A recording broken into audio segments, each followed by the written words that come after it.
Damian, Grammaticas. Nuala, yes, thank you. Well, that Salisbury poisoning will be discussed today. Brexit issues will be discussed tomorrow when the UK Prime Minister will have left here. For a little bit more on this, I'm joined by Richard Corbett, who heads the opposition Labour Party group of MEPs in the European Parliament.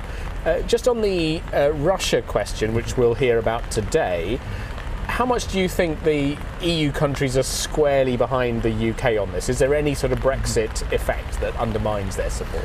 No, there doesn't seem to be. Some people would say this underlines the fact that our best friends are in Europe, and they also seem to accept the British intelligence's assessment of the operation.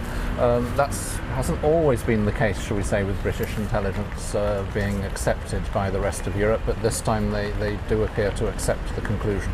So an important signal for the British Prime Minister today that Europe stands squarely behind the UK. Yeah, despite Brexit, of course, we're still in the room. If we go ahead with Brexit, we might be out of sight, out of mind, and there may not be the same degree of solidarity in the future. Who knows? And tomorrow, the UK will be out of the room because the Prime Minister will have left, but the other 27 countries will be discussing the progress in the Brexit negotiations. Now, they will, we expect, give their sort of approval to the progress made so far in dealing with the exit and the transition.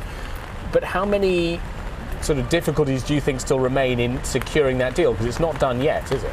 No, if you look at the document, it's a very colourful document. There are green bits that are agreed, more or less. There are yellow bits where more work needs to be done, and there are lots of white bits where they've not, frankly, even started. So there's a lot more work. It's only a partial transition deal at the moment. But the white bits particularly is focus on that issue of the Irish border.